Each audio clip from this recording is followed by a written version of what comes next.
அத்தனை பேரும் அல்லம்படி 6 முதல் 60% வரை ஆடி தள்ளுபடியுடன் சூப்பர் சரவணா ஸ்டோர்ஸ், சென்னை, மதுரை, கோவை. செந்தில் பாலாஜி பயப்படக்கூடிய ஆள் இல்லை. ஏன்னா பயங்கரமா மகா நடிகன் அவர். அன்றைக்கே உங்களுக்கு ஒரு அரெஸ்ட் பண்ணுறப்ப டபுக்குன்னு படுத்துக்கிட்டு கலைஞர் எப்படி எனக்கு கொள்றாங்கயான்னு ஒரு ஆக்டிங் கொடுத்தாரோ அதே மாதிரி ஆக்டிங்கை கொடுத்து அதுக்கு வந்து பைபாஸை பண்ணி உள்ளே போய் ஒரு 1.25 வருஷம் உள்ளே இருந்து திருப்பி வந்து அமைச்சர் பதவி ஏற்று பெரிய வரலாறு அவர் வரலாறு, நீடிய வரலாறு. செந்தில் பாலாஜி வந்து அசோக்குமார் 2 பேர் சேர்ந்து திருநாவுக்கரசுக்கு வந்து பணம் கொடுத்தாங்க அப்படின்றதெல்லாம் வந்து உண்மையா பொய்யான்றது சின்ன குழந்தை கூட தெரியும். இன்னும் சொல்ல போனால் அது திருநாவுக்கரசுன்னு அரெஸ்ட் பண்ணவர் வந்து அண்ணாமலையோட தீவிர ஆதரவாளர் அவர். பனையூர்ல போர்டு போட்டுறாங்க, இங்கு எம்எல்ஏக்கள் விலைக்கு வாங்கப்படுவார்கள் அப்படின்னு போர்டு போட்டு உட்காந்துறானுங்க 4 பேர். எல்லா கட்சியிலேருந்து மாவட்டத்திலேருந்து எம்எல்ஏக்கள் இருந்து ஒன்றிய செயலாளர் இருந்து பகுதி செயலாளர் இருந்து எல்லாரும் போய் சொல்லப்போனால் நடிகர்லாம் போறாங்க. போதை சம்பந்தமான ஒரு படையை ஆரம்பிச்சாங்க. அந்த படை எங்க இருக்குன்னே தெரியல. டே டு டே பேஸ் போதை சம்பந்தமான வழக்குகள் தமிழக அரசே பதிவு பண்ணியிருக்கு. நம்மலாம் போய் தேடவே இல்லை. திருநாவுக்கரசு போய், அசோக்குமார் போய், செந்தில் பாலாஜி போய், மற்றும் பலர்ல எல்லாம் வராங்க. அது எப்படியும் கோர்ட்ல போய் நிக்காது, அது வேற கதை. அதுக்குள்ளேயும் ரிமைண்ட் பண்ணி ஒரு பாயிண்ட் நாள் வச்சுட்டா விஜய் உள்ள போறப்ப ஒட்டுமொத்த கரூரே வந்து விஜய் வாழ்க ஜோசப் விஜய் வாழ்கன்னு கத்தணும் அப்படின்னு அவங்க நினைக்கிறாங்க. திமுகவில் இப்ப இருக்கிற செந்தில் பாலாஜி வந்து கரூரை தன் கோட்டையா வச்சிருக்காரு. அதை நம்ம வந்து மறுக்க கூடாது, அது ஒத்துக்கணும். சும்மா அந்த அரசியல்ல வந்து பொய் எல்லாம் சொல்லக்கூடாது. அதனாலதான் எந்த கட்சி போனாலும் ஜெயிக்கிறார். பல சாட்சியங்கள் வந்து விஜய்க்கு எதிராக போற சூழ்நிலை கூட இருக்கலாம். அப்படி இருக்கிறப்ப நீங்க போய் கவர்மெண்ட் வேலையா கொடுத்தீங்கன்னா அவர்கள் சாட்சியை நீங்க கலைக்கிற மாதிரி ஒரு சிச்சுவேஷன் உருவாகும் தான் திமுக எல்லாருமே முன்வைக்கிறோம். இப்ப ஒவ்வொரு சரக்கு பாட்டிலுக்கும் 10 ரூபா ஏத்துறாங்கன்னு வச்சுக்கோங்க. எனக்கு நான் குடிக்க மாட்டேன், எனக்கு எவ்வளவுன்னு தெரியல, ஜென்ரலா சொல்றேன். ஒரு 200 ரூபா சரக்கு பாட்டில் 210 ரூபா ஏறிடுச்சுன்னா கம்யூனிஸ்டோ விடுதலை சிறுத்தைகள் கட்சியோ ஏடிஎம்கேயோ டிஎம்கே எல்லாம் இறங்கி பொது வழியில போராடுவாங்களா? திரும்ப பெரு 10 ரூபாய் திரும்ப பெருன்னு போராடுவாங்களா? போராட மாட்டாங்க.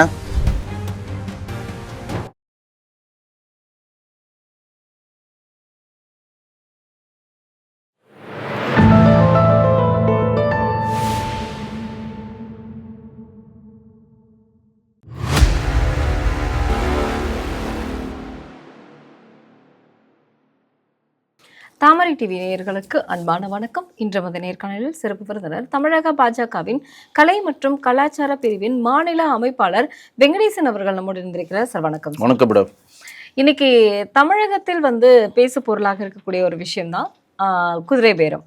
இந்த குதிரை பேரத்துல வந்து செந்தில் பாலாஜி அவர்களும் அவருடைய தம்பி அசோக் பாலாஜியும் வந்து 8 நாட்களாக தலைமறைவாக இருந்தாங்க. முன்ஜாமீன் கோரி உயர் நீதிமன்றத்தில் வந்து வழக்கு தொடுக்கப்பட்டது. இதுல முக்கியமாக அவர்கள் 2 பேருக்குமே நிபந்தனையான ஒரு ஜாமீன் வந்து வழங்கப்பட்டிருக்கு. இன்னைக்கு ட்ரிப்ளிகேன்ல திருவல்லிக்கேணியில இருக்கக்கூடிய போலீஸ் ஸ்டேஷன்ல 2 பேரும் காலையில 10 மணிக்கும் ஈவினிங் 4 மணிக்கும் கையெழுத்து போடணும் அப்படிங்கிறது காவல்துறையினுடைய கண்காணிப்புல இருக்கணுங்கிறது தான். ஆனா இன்னைக்கு 2 பேருமே ட்ரிப்ளிகேன்ல வந்து ஆஜராகல.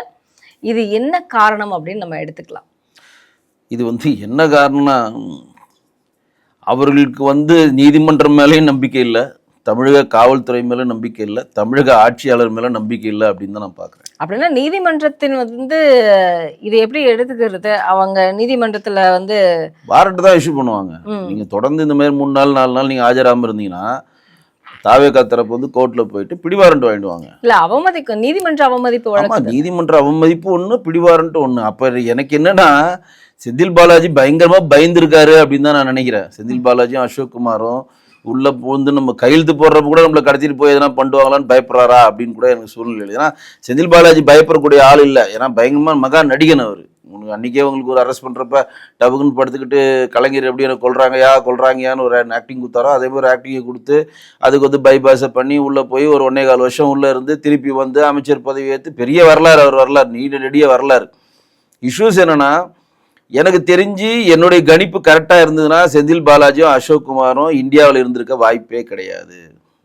இந்தியாவில் இருந்திருந்தாங்கன்னா இந்த மாதிரி நிபந்தனை ஜாமீன் அவங்களுக்கு கிடைச்சிருக்காது. ஜாமீன் கிடைக்கணும்னு நம்ம நினச்சிருப்பாங்க. அவங்க என்ன நினச்சிருப்பாங்கன்னா, அதனால தான் டக்குன்னு லுக் அவுட் நோட்டீஸ் கொடுத்தது தாவேகா அரசாங்கம். எல்லா ஏர்போர்ட்டுக்கும் வந்து அலர்ட் பண்ணாங்க. மேபி வந்து இந்தியாவில் இல்லைனாலும் உடனடியாக தமிழ்நாட்டுக்கு திரும்புகிற முடியாத அளவுக்கு தூரத்தில் இருக்கலாம். ஒரு மலை பிரதேசத்தில் இருக்கலாம், இமாச்சல் பிரதேசத்தில் இருக்கலாம், அங்கே வந்து ஃப்ளைட் ஃப்ரீக்வன்சி இருக்காது, ஃப்ளைட் ஃப்ரீக்வன்சி இல்லாத இடத்துல இருக்கலாம், இல்லை வேறு ஏதோ ஒரு இடத்துல இருக்கலாம், அப்படி கூட இருக்கலாம். என்னோட கணிப்பாக சொல்கிறேன் நான். ஒன்று 2 விஷயம் இருக்கணும். நீதிமன்றத்தை அவமதிச்சா கண்டிப்பாக பிடிவாரண்டு வாங்கி உள்ள பர்மனெண்ட்டாக போகின்ற பயம் செந்தில் பாலாஜி கண்டிப்பாக இருக்கும். அதில் மாற்றே கிடையாது. ஏன்னா அவர் அமைச்சராக இருந்தவர், இன்றைக்கி நல்லதாக கிட்டதான் இன்றைக்கி ஒரு எம்எல்ஏ. அவர் இன்னைக்கு கோயம்புத்தூரில் ஒரு தொகுதியோட எம்எல்ஏ இருக்கிறார். ஒரு கம்யூனிகேஷன்ஸ் பண்ண முடியாத ஒரு இடத்துல கூட ரீச் ஆகலாம். இப்போ கூட இப்படி நீங்கள் சொல்கிறீங்க பாருங்க, நிபந்தனை ஜாமீன் ட்ரிபிள் கேனில் காலை மாலை 2 வேளை 2 பேர் கையெழுத்து போடணும் அப்படின்ற கம்யூனிகேஷன் கூட அவருக்கு சென்றடையாமல் இருக்கலாம். ஏன்னா ஃபோனை வச்சு தானே ட்ராக் பண்ணுறாங்க. இப்போ ஒருத்தரை பிடிக்கணும்னா என்ன பண்ண ஒன்றுமே தேவையில்ல. அவர் எங்கேருந்து ஃபோன் பண்ணுறாரோ நேராக அது மாதிரி பார்ப்பாங்க, ஜிபிஎஸ்ல வைப்பாங்க, இந்த இடத்துல ஃபோனாக இந்த இடத்துல இருக்காரு, லபுக்குன்னு பிடிச்சின்னு வந்துடுவாங்க. அப்படி கூட இருக்கலாம். ஆனா நேத்து நீதிமன்றம் ஒரு கேள்வி எழுப்பிச்சுலங்க சார், போன் சிக்னல்லாம் ஒரு ஆதாரமா அப்படின்னு கேள்வி. இது ஆதாரம் இருக்கு இல்லைன்றதுக்குள்ள வரலங்க.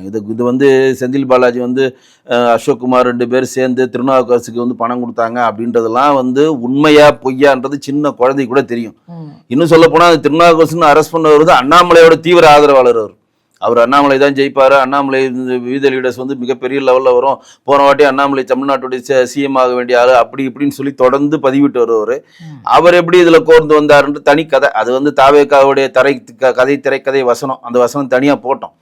இவங்க ஒரு வசனம் பண்ண, நான் ஒரு வசனம் பண்றேன், திமுக ஒரு வசனம் பண்றேன், எங்களுடைய அகஸ்டினை கூப்பிட்டாங்க, பக்கத்து வீட்டுக்காரனை கூப்பிட்டாங்க, எழுத்து வீட்டுக்காரங்கன்னா RS பாரதி ஒரு வசனம் பண்றாங்க. கடைசியில் உருப்படியா தமிழ்நாட்டில் 58 நாள்ல ஒரு விஷயம் கூட உருப்படியா நடக்கல. வாரம் சந்தை நடக்குது. எங்கள் ஊர்லாம் வாரம் திங்கக்கிழமை சந்தை நடக்கும். இங்கே வாரம் சனிக்கிழமை சந்தை வச்சு பனையூரில் போர்டு போட்டுறாங்க, இங்கு எம்எல்ஏக்கள் விலைக்கு வாங்கப்படுவார்கள் அப்படின்னு போர்டு போட்டு உட்காந்துடுறானுங்க ஒரு 4 பேர். எல்லா கட்சியிலேருந்து மாவட்டத்திலேருந்து எம்எல்ஏக்கள் இருந்து ஒன்றிய செயலாளர்லேருந்து பகுதி செயலாளர்லேருந்து எல்லாரும் போய் சொல்லப்போனால் நடிகர்லாம் போகிறாங்க.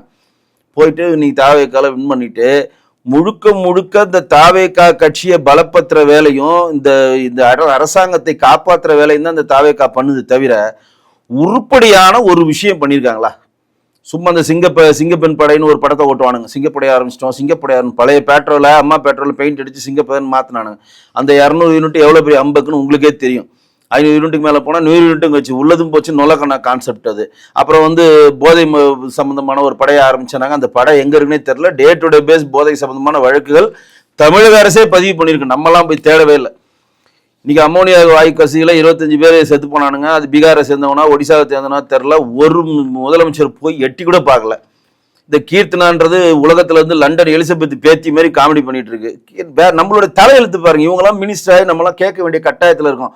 அங்க நிர்மல்ஜி என்ன சொல்றாரு, இந்த மாதிரி எந்த இடத்துலயும் போய் யாரும் ஆய்வு பண்ணக்கூடாதுன்னு சொல்லி முதலமைச்சரே ஆர்டர் பண்ணிருக்கான்னு சொல்றாரு நிர்மல்ஜி. இந்த பக்கம் ராஜ்மோகன் என்ன சொல்லுவாரு, அந்தந்த மாவட்டத்தை சேர்ந்த அமைச்சர்கள்லாம் போய் கல்வி சம்பந்தமா ஆய்வு பண்ணலான்றாரு. 2 பேருக்குள்ளயுமே கம்யூனிகேஷன்ஸ் கிடையாது. நீங்க ஆய்வு பண்றீங்கன்னா இன்னைக்கு 3 நாளா ட்ரோல் மெட்டீரியல் இருக்காங்களா இல்ல கீர்த்தனா வந்து நம்ம கில்லி சரத் வந்து கீர்த்தனாவுக்கு நன்றி சொல்லணும். ஏன்னா போன வாரம் ஃபுல்லா அவர் தான் ட்ரோல் மெட்டீரியல். ஏன்னா கிரெடிட் கார்டை வச்சு கஞ்சாவை நுணுக்கிட்டு இருந்தாருன்னு சொன்னாங்களா, போதைப் பொருளை நுணுக்கிட்டு இருந்தாருன்னு சொன்னாங்க. போன வாரம் ஃபுல்லா ட்ரோல் மெட்டீரியல் வந்து அதை ஓவர்லுக் பண்ணி கீர்த்தனா வந்துட்டாங்க. இவங்கெல்லாம் என்னன்னா எப்படி சொல்றதுன்னா, காணாத கண்டவனுக்கு ஒன்று கண்டமுனான்னு ஆடுவான்னு சொல்லுவாங்களே. என்னதான் உங்களுக்கு ஒரு அமைச்சர் பதவி கொடுத்தாலும் உங்களுக்கு ஒண்ணுமே புரியல. உங்களுக்கு என்ன பண்றதுன்னு ஏதாவது பண்ணணும். இந்த கவுண்டர் படத்துல சொல்லுவாங்க, நான் ஏதாவது வாங்கணும், லாட்டரி சீட் பணம் அடிச்சு இந்த வீட்டு இந்த தெருவு விலைக்கு வாங்கணும், இதை விலைக்கு வாங்கணும், இந்த வீட்டை விலைக்கு வாங்கணும், அதை விலைக்கு வாங்கணும். என்னடா இதெல்லாம் பண்ட விடுறா, நான் எல்லாத்தையும் விலைக்கு வாங்கணும்டா அப்படின்னு ஒரு பண்ணுவார் பார்த்தீங்களா, ஒரு காமெடியை செந்திலோட இருந்துக்கிட்டு ஏதாவது விலைக்கு வாங்கணும், ஏதாவது ஒன்று பண்ணணும். அந்த மாதிரி இதுங்கெல்லாம் வந்து ஆர்வ கோளாறுல ஆக்கப்பூர்வமான வேலையை எதையும் பார்க்க முடியாம போய் ஒரு கல்வி ஒரு ஸ்கூல்ல போயிட்டு தேவையில்லாத வேலை பண்ணி ஒரு குழந்தையோட ஒரு குழந்தையோட ஆங்கில புதுமையை பரிசோதிக்கிறேன்னு சொல்லிட்டு அந்த குழந்தைய வீடியோ எடுத்து பொது வழியில போடுதுன்னா இவங்கெல்லாம் என்ன மாதிரி ஒரு மனநிலை உள்ள ஆளுன்றது கேள்வி எழுதா இல்லையா? நானும் ஆங்கில வழியில் தான் படித்தேன். 4 வேர்டு இங்கிலீஷ் பேச தெரில. நானும் வந்து ஸ்கூலில் தான் கவர்மெண்ட் ஸ்கூலில் தான் படித்தேன். நாங்களும் ஆங்கில வழி இருந்து இப்போ தான் கற்றுக்குறேன். அதெல்லாம் நான் எதுவுமே சொல்ல மாட்டேன். நீங்கள் ஆய்வு பண்ண கூட பண்ணலாங்க, ஒரு அமைச்சராக ஆய்வு பண்ணுறதுக்கு நான் எதுவும் சொல்ல மாட்டேங்க. ஆனால் அது போய் ரீல்ஸாக எடுத்து போடுறீங்க பாரு, அதுதான் தவறுன்னு சொல்கிறோம். ஒரு குழந்தைய போயிட்டு பொது வழியில் இப்போ நீங்கள் இருக்கிறீங்க, உங்களுக்கு தெரியாமல் உங்களை ரீல்ஸ் எடுத்து வெளியிட்டா அது எவ்வளோ பெரிய சட்டப்படி குற்றம். உங்களோட அனுமதி தானே எடுக்க முடியும். உங்ககிட்ட ஒரு செல்ஃபி எடுக்கனா கூட அனுமதி வேணும் இல்லைங்க. அப்போ ஒரு குழந்தையோட மனக்குமரலை நீங்க எடுத்துட்டு போய் ரீல்ஸா எடுத்து அதை வைத்து புகழ் வெளிச்சம் பெறீங்கன்னா நீங்களா என்ன மாதிரி ஆளு, என்ன மனநிலை நீங்க இருக்கீங்க, அது மாதிரி கேள்வி எழுதா இல்லையா? கண்டிப்பா சார். ஆனா இன்னைக்கு வந்து பாத்தீங்க அப்படின்னா, இப்போ செந்தில் பாலாஜி இன்னைக்கு கையெழுத்து போடாததற்கும் தப்பிச்சுட்டாங்க திமுக அப்படிங்கிற ஒரு செய்தி தான் இன்னைக்கு வெளியே பரவிட்டு இருக்கு. இதுல முக்கியமாக ஒரு விஷயம் என்னன்னா, கரூருக்கு நாளை தமிழக முதல்வர் செல்கிறார். இதுல முக்கியமாக கரூர் செல்வதற்கு முன்னால் செந்தில் பாலாஜியை கைது செய்யணும் அப்படிங்கிறது தான் தாவேகாவினுடைய டார்கெட்டா இருந்ததா சொன்னாங்க. அது என்னன்னா, விஜய் வந்து கரூருக்கு போறதுக்கு முன்னாடி கரூர்ல அவரோட ரூட் ரொம்ப கிளியரா இருக்குன்னு ஆசைப்பட்டார். என்னென்ன ரூட்டு கிளியராக இருக்கணும்? 2 ரூட்டு தான் அங்கே பெரிய ரூட்டு. ஒரு ரூட்டு ஏடிஎம்கே விஜயபாஸ்கர், இன்னொரு ரூட்டு கரூர் நம்ம செந்தில் பாலாஜி. விஜயபாஸ்கரை குதிரை பேரமோ என்ன பேரமோ கழுதை பேரமோ அவங்களுக்கு இந்த பக்கம் வந்துட்டார். அவர் முடிஞ்சிச்சு அவர் கதை. அடுத்து இருக்கிறது யாரு? செந்தில் பாலாஜி. அப்போ செந்தில் பாலாஜிரவ எதையோ ஒரு ரூட்டை போட்டோ இல்லை உண்மையோ பொய்யோ எங்கேயோ செயின் லிங்க் வருது. எங்கேருந்து வருது? திருநாவுக்கரசு போய், அசோக் குமார் போய், செந்தில் பாலாஜி போய், மற்றும் பலர்ல எல்லாம் வராங்க.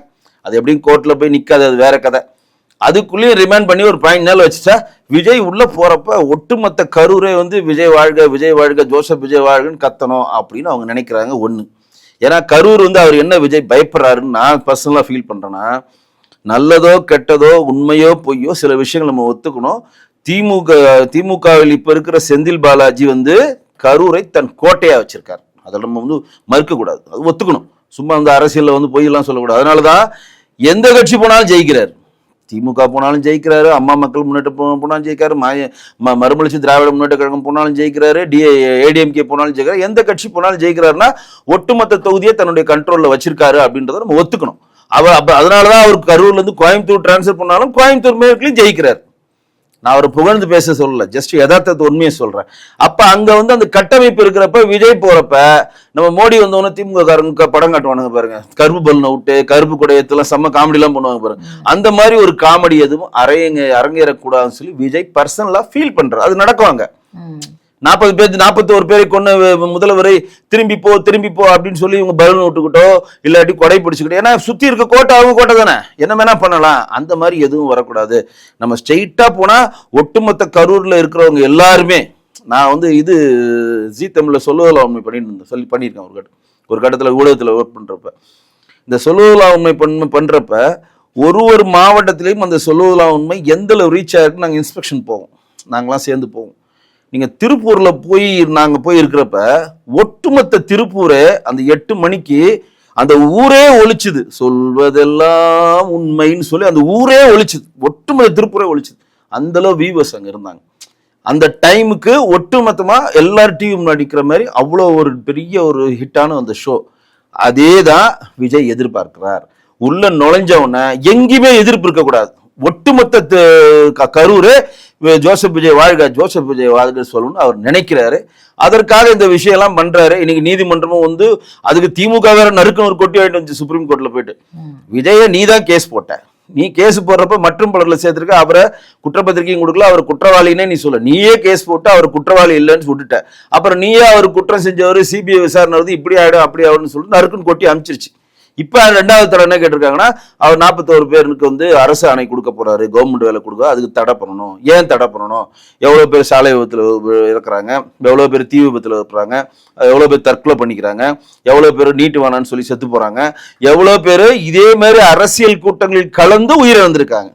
இது விஜய் சாருக்கும் பொருந்தும். மதுரையில அவர் விக்கிரவாண்டில போறப்ப 2 பேர் செத்தானா, மதுரையில 3 பேர் செத்தானா, திருப்பி சேலத்துல எங்கேயோ ஒரு பேர் செத்தானா, ஒவ்வொருத்தர் செத்துருக்கான்ல. அப்ப கரூர்ல வந்து செத்த உயிர் மட்டும் உண்மையான உயிர், மற்றதெல்லாம் தயிர்னு சொன்னா அப்படி ஒத்துக்க மாட்டாங்கல்ல. அப்ப அரசாங்கத்துல இந்த மாதிரி கூட்ட நெரிசலில் யாராவது இறந்தால் அவருக்கு அரசு வேலை கொடுக்கணும்னு சட்ட திருத்தம் இல்ல. இப்போ பிரேமலதாவும் அதை தான் சொல்லியிருக்காங்க. அப்படி நீங்க கொடுக்குற மாதிரி இருந்தா உங்க வீட்டுல இருக்கிறவங்களுக்கு வேலை உங்க வீட்டுல கூட்டிட்டு போய் வேலை கொடுங்க, அரசாங்க வேலையை எதுக்கு கொடுக்குறீங்க அப்படின்னு சொல்லிட்டு அவங்களும் வந்து அவங்க அரசியல் ரீதியா சொல்றாங்க. நான் ஒரு சட்ட ரீதியா சொல்றேன். சட்ட ரீதியா என்ன சொல்றேன்னா, தமிழ்நாட்டில் 41 பேர் செத்தவங்க மட்டும் தான் உயிரா, மற்றதெல்லாம் உயிர் இல்லையா? இது வந்து விஜய் சாருடைய கூட்டங்கள் நடந்த உயிர் தறி, மற்ற கூட்டங்கள் யாரோ கலந்துக்கிட்டு உயிர். ஏன்னா இன்னைக்கு வந்து விஜய் சார் வந்து தாவேகா சார்பா அரசாணை கொடுக்கல, தமிழ்நாடு கவர்மெண்டோட அரசாணை கொடுக்குறாங்க. இது தமிழ்நாடு கவர்மெண்ட் சம்பந்தமான ஜாக்டோஜியோ அமைப்பை சேர்ந்தவங்க எல்லாம் சில பேர் வரைக்கும் என்ன கொடுத்துருக்காங்கன்னா, நாங்க ஒரு அரசாங்க வேலை வாங்க அவ்வளவு கஷ்டப்படுறோம், இன்னைக்கு கவர்மெண்ட் வேலை வாங்குறது குதிரை கொம்பா இருக்கு, பல எக்ஸாம்ல எழுதி பல நாள் படிச்சு தவம் இருந்து அது ஒரு குறிக்கோளை வச்சு கோலா வச்சு சுத்தி அதுல டெடிகேட் பண்ணி அந்த வேலையை வாங்குறோம். அதுவும் இன்னைக்கு வேலை கிடைக்க மாட்டேங்குது. இன்னைக்கு வந்து வேலை கிடைக்காத ஒரு சூழ்நிலை வரப்ப இவ்வளவு பேர் நாங்களாம் படிச்சு முடிச்சு இவ்வளவு பேர் காத்திருக்கப்ப நீங்க லவுடுக்குன்னு தூக்கி நீ 41 பேர் வேலையை கொடுக்கறது நாங்க ஏற்றுக்கொள்ள மாட்டோம்ன்ற ஒரு சர்ச்சையும் அவங்களும் எழுப்பியிருக்காங்க. நம்ம கேட்கறது தாவேகா கூட்டத்துக்கு வந்ததுனால செத்து போன 41 பேருக்கு நீங்க வேலை கொடுக்குறீங்க அப்படின்றத சாமானியனால தமிழ்நாட்டுக்கும் யாரும் ஏத்துக்க மாட்டான். ஏன்னா அவங்க வந்து இந்த சுதந்திர போராட்டத்துக்கு வந்தாங்களா, இல்ல ஒரு கண்டன ஆர்ப்பாட்டத்துக்கு வந்தாங்களா, இல்ல தமிழ்நாட்டுடைய உரிமை பறிபோகுது, ஈழத்தமிழுக்கு கொண்டு குவிக்கிறாங்க, அது உரிமை பறிபோகுதுன்னு வராங்களா, தமிழருடைய உரிமை எங்கேயோ பறி போய் கொண்டிருக்கிறது, அதை தடுக்கணும்னு சொல்லி வந்தாங்களா?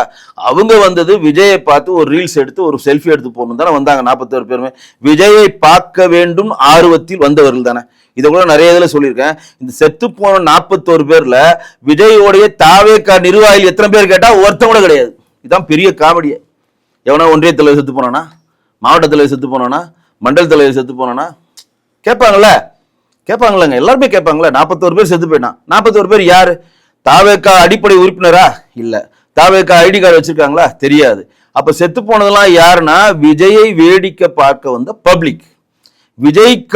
விஜய்க்காக வேலை செஞ்சு விஜய்க்காக அன்றைக்கு கட் அவுட் வச்சு அன்னைக்கு விஜய் சார் வர ஒரு பாதுகாப்பு தரணும், மற்ற விஷயங்கள்லாம் பண்ணணும்னு சொல்லுகிற தாவேகாவை சேர்ந்த தொண்டர்கள் எவனுமே சாவல.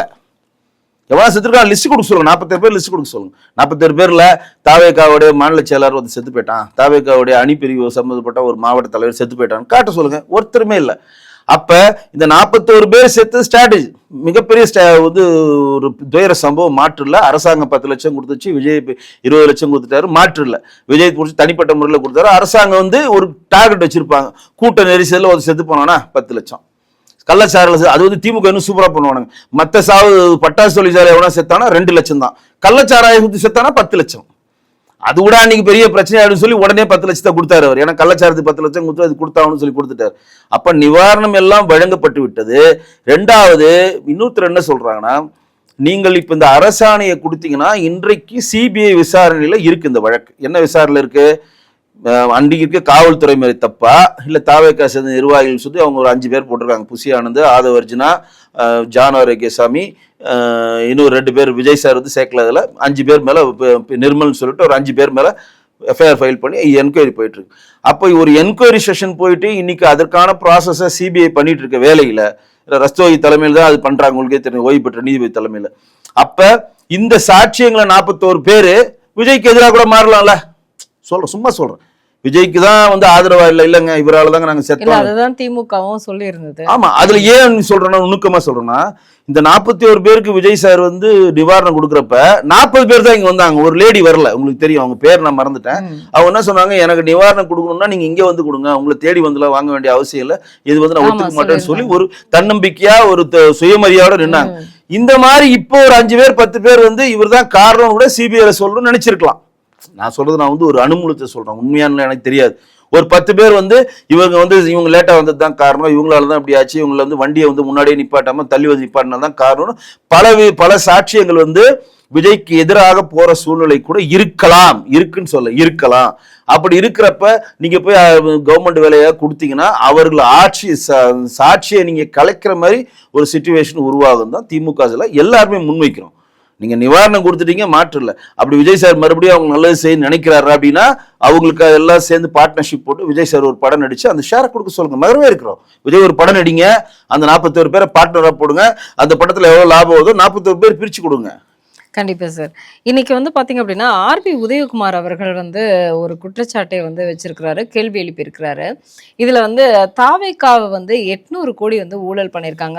மதுபான விலையை உயர்த்த வேண்டும் என்ற மதுபான ஆலை உரிமையாளர்களின் கோரிக்கையை ஏற்க தாவேகா அரசு லஞ்சம் வாங்கியுள்ளதாக அதிமுகவினுடைய முன்னாள் அமைச்சர் ஆர்பி உதயகுமார் குற்றச்சாட்டு வச்சிருக்கிறாரு. இதுல எத்தனை வகையான லஞ்சம் எந்த மாதிரி வாங்கியிருக்காங்க அப்படிங்கிறது எல்லாமே ஒரு பெரிய லிஸ்டே இருக்குன்னு சொல்லிட்டு அவர் குற்றச்சாட்டு வச்சிருக்காரு, கேள்வியும் எழுப்பி இருக்கிறாரு. இதை நீங்க எப்படி பாக்குறீங்க? ஏன்னா 10 ரூபா பாலாஜி அப்படின்னு செந்தில் பாலாஜியே பாட்டு பாடி குறை சொன்னவர் இப்போது இருக்கக்கூடிய தற்போதைய முதலமைச்சர். ஆனா இன்னைக்கு 20 ரூபாய் வாங்குறாங்க அப்படிங்கிற ஒரு குற்றச்சாட்டும் இருக்கு. இது நீங்க எப்படி பாக்குறீங்க? அது இல்லாம 25% அவங்களுக்கு வேலை அப்படின்னா ஊதியம் அதிகமாக கொடுத்துட்டாங்க. அது கொடுத்துட்டாங்க. அதாவது இந்த ஆட்சி 55 நாள்ல ஒண்ணுமே பண்ணலன்னு சொன்னோம்ல. அவங்க என்ன சினாரியோ கிரியேட் பண்றாங்க அப்படின்னா, நாங்கள் ஊழலற்ற ஆட்சி கொடுத்துருக்கோம், லஞ்சம் வாங்காத ஒரு ஆட்சி கொடுத்துருக்கோம், நிர்வாகத்திறன்ல யாரும் லஞ்சம் செலுத்த தேவையில்லை, எங்க கைகள் கரைபடாத கைகளுக்கு சொந்தக்காரன் மாதிரி ஒரு சினாரியோ கிரியேட் பண்றாங்க.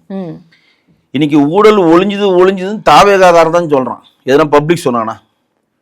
தாவேகாக்காரர் தான் ஊழல் ஒழிச்சிட்டோம், லஞ்சத்தை ஒழிச்சிட்டோம்னு சொல்றான். அப்படிலாம் நம்ம சொல்ல முடியாது இல்ல சார். ஏன்னா வந்து எவ்வளவோ பேர் வந்து நாங்க லஞ்சமே வாங்காம பட்டா வாங்கிட்டோம். அது பர்சன்டேஜ் விடுங்க, நான் சொல்றது ஓவரால் தான் சொல்றேன். 100 பேர் இருந்தாலும் 2 பேர் சொல்றதை ஏத்துக்க முடியாது, 98 பேர் தான் நமக்கு வேணும். 100 பேர் இங்க ஒரு பிரச்சனை வந்தா 2 பேர் வாழ்த்தி சொல்றதுல மகிழ்ச்சி இல்லை. அப்படி பார்த்தா மாண்பு முதலமைச்சர் மு க ஸ்டாலின் ஆட்சியை வாழ்த்தி குளத்தூர்ல அவ்வளவு பேர் சொன்னாங்க, தோத்தானே போனார் அவரு. அதெல்லாம் ஏத்துக்க முடியாது. ஓவராலா இவங்க ஒரு கிரியேஷன் பண்றாங்க, அது வரவேற்கத்தக்கது. அந்த மாதிரி லஞ்சம் ஒழிஞ்சா சந்தோஷப்படுவோம். நான் ஆனால் பர்சனலா சொல்றேன், லஞ்சத்தை நீங்க ஒழிக்கவே முடியாது, கம்மி பண்ணலாம், அவ்வளவுதான். இன்னைக்கு day to day base daily லஞ்சம் வாங்கினது கைது பண்ணிட்டு இருக்காங்களா இல்லையா? கைது பண்ணி பேப்பர்ல வருதா இல்லையா? அப்ப நான் என்ன கேட்கிறேன், இவங்க வந்து தாவேக்கா நாங்க தூய சக்தின்னு தானே சொல்றாங்க, ரைட்டா? இந்த தூய சக்தி என்ன பண்ணுதுன்னா, யார்கிட்ட டாஸ்மார்க்கு சரக்கு வாங்குது? மிடாஸ்ன்னு சொல்லுகிற நீங்கள் எதிர்க்கிற சசிகலாட்ட வாங்குது. ஆமா, திமுகவுடைய ஜெகத் ரட்சகன் அக்காடு டிஸ்லரிஸ்ட வாங்குது. கனிமொழி கிட்ட வாங்குறாங்க. டிஆர் பாலுவோடைய தஞ்சாவூர் ஆலையில வாங்குது. ஜெயமுருகன் ஒளியின் ஓசைன்னு சொல்லி கலைஞருக்கு வச்சு கதைவாசனம் எழுத்துக்கு தயாரிச்சார் ஒளியின் ஓசை, அவர்கிட்ட வாங்குது. மாட்டேனுக்கு சொந்தமான சில மதுபான ஆலைகளுக்கு உண்டான இதில் வாங்குது. நீங்கள் தூய சக்தி தானே. ஏற்கனவே நாங்கள் வந்து டிஎம்கே இருக்கிறப்பயே நம்ம இதை கேட்டோம், யோ நீ டிஎம்கே வந்துட்டு ஏன் மிடாஸில் வாங்குறோன்னா அதெல்லாம் மேல்மட்டம், இது அதெல்லாம் மேல்மட்டது அப்படின்னு டிஎம்கே கலந்து போனாங்க. இப்போ நீங்கள் தூய சக்தி தானே, அந்த ஜெகத் ரட்சகனுடைய பையனை நீங்கள் கட்சியில் சேர்த்துருக்கீங்க. ஆமாம், எதுக்கு அவர் கட்சியில் வந்து சேர்றாரு? அவர்கிட்ட பணம் இல்லையா? நீங்கள் திமுகவுடைய ஒட்டுமொத்த பணம் கொட்டுற ஒரு மிஷின்னா, ஏடிஎம் மிஷின்னா அது ஜெகத் ரட்சகன் எல்லாருக்குமே தெரியும், ரைட்டுங்களா? பாண்டிச்சேரியே எழுதி கொடுத்துது திமுக, இந்தாங்க வச்சுக்கோங்க, எப்படியாவது ஜெயிச்சு முதலமைச்சர் ஆயிடுங்க போங்க அப்படி பாண்டிச்சேரி கையிலே கொடுத்துட்டாங்க, வச்சுக்கோங்கன்னு. அப்பேற்பட்ட ஆள் அங்கே ஏன் சேர்றாங்கன்னா, தொடர்ந்து சரக்கு வாங்கப்பட வேண்டும். சரி, நான் கேட்குற மாண்புக்கு முதலமைச்சர் முதல்வர் விஜய் அவர்கள் வந்து பொது வழியில் வந்து இந்த மாதிரி டாஸ்மார்க்கு இவ்வளோ பேட்டை இதனால் வரை சரக்கு வாங்கிச்சு, இனிமேல் மிடாஸில் வாங்க மாட்டோம், ஜெகத் ரட்சகனோட அக்காட் டிஸ்லேஸில் வாங்க மாட்டோம், ஜெயமுருகன்ட்ட வாங்க மாட்டோம், டிஆர் பாலு சொந்தமாக வாங்க மாட்டோம், எங்கேயும் வாங்க மாட்டோம், நாங்கள் வந்து வேற எதனா ஒரு மதுபான கம்பெனியோட டைப் பண்ணி வாங்குவோன்னு சொன்னாங்களா? இல்லை.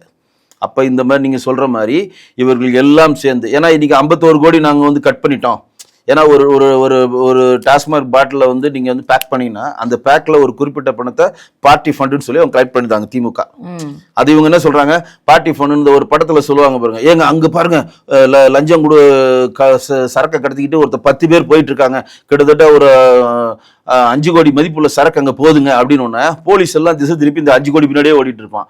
இங்கே ஜம்முன்னு என்ன பண்ணுவான், 100 கோடி 200 கோடி சரக்கை கடத்திட்டு இருப்பான். நிறைய படத்தில் நீங்கள் பார்த்துருப்பீங்களா, டைவர்ஷன். இவங்க என்ன சொல்றாங்க, டாஸ்மார்க் ஒவ்வொரு பாட்டிலுக்கும் ஒரு குறிப்பிட்ட 50 ரூபான்னு ஒரு டப்பாக்கும் வந்து வாங்கிட்டு இருந்துச்சு பார்ட்டி ஃபண்டுன்ற, அதை வந்து 51 கோடியை தமிழ்நாட்டினுடைய அரசு கருவூலத்துல நாங்க சேர்த்துட்டோம் சொன்னாங்களா?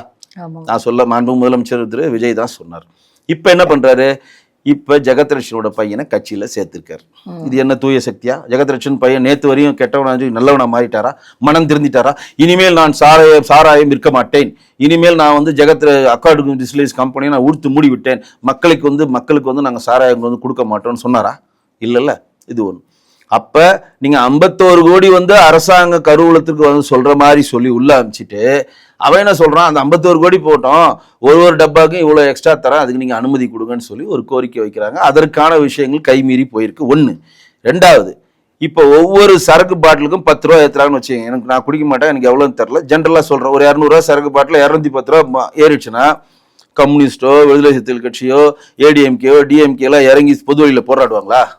திரும்ப பெரு 10 ரூபாய் திரும்ப பெருன்னு போராடுவாங்களா? போராட மாட்டாங்க. அப்ப சைலண்டா அப்படியே ஏத்தலாம் தான் உதயகுமார் முன் வச்சிருக்காரு. அது எந்த அளவு உண்மை எனக்கு தெரியாது. ஆனா ஒரு விஷயம் சொல்றேன், இதுல இன்னொரு லாபி இருக்கு. விஷ்ணு ரெட்டின்னு கூட வச்சிருக்காரு பாருங்க. இன்னைக்கு கூட கவர்னர்கிட்ட போய் எங்களுடைய மாநிலத்தில் நாயனார் கூட மனு கொடுக்குறப்ப விஷ்ணு ரெட்டியும் ஜான ஆரோக்கியசாமியும் அரசு கொள்கை எடுக்கிற கூட்டங்களில் கலந்து கொள்கிறார்கள், மக்களால் தேர்ந்தெடுக்கப்படாத எந்த பிரதிநிதியும் அதில் உட்காரக்கூடாதுன்னு சொல்லி ஒரு செக் வச்சிருக்காங்க.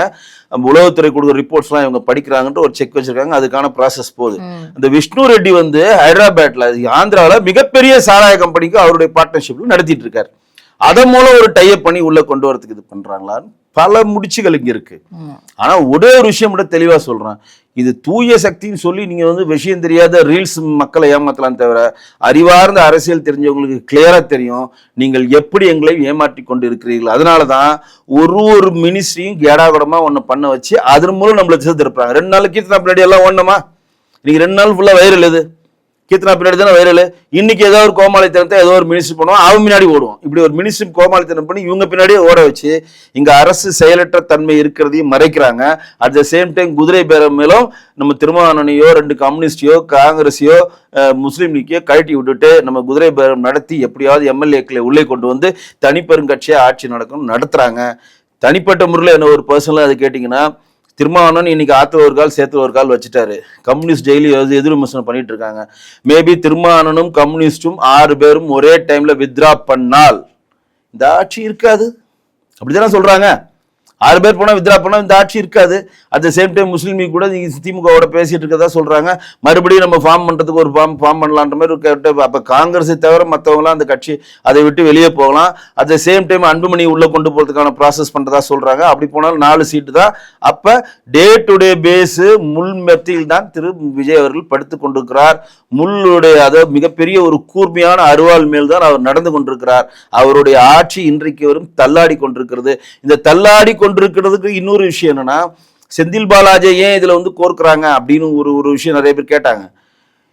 இவங்க எப்படி ஒரு 15 பேரை மாற்று கட்சியில் இருந்து விலை கொடுத்து வாங்கி கொண்டு வரணும்ன்ற கேப்பபிலிட்டியோட பண்றாங்களோ அதே மாதிரி ஒரு 15 பேர் தாவேக்கார கொண்டு வருவார் அவர் நினைக்கிறாருன்னு சொல்றாங்க. ஏன்னா அந்த வேலை அவர் பண்ணியிருந்தவர் தான் அவர் பண்ணவும் முடியும். அப்ப இவர் அந்த மெயின் சுவிட்ச் ஆஃப் பண்ணி விட்டா இது ஸ்டாப் ஆயிடுன்னு கூட அவங்க நினைக்கலாம். ஆனா அட் த சேம் டைம் ஒரே ஒரு விஷயம், இந்த ஆட்சி நிலை இல்லாமல் தத்தளித்து கொண்டிருக்கிறது அப்படின்றது நிதர்சனமான உண்மை.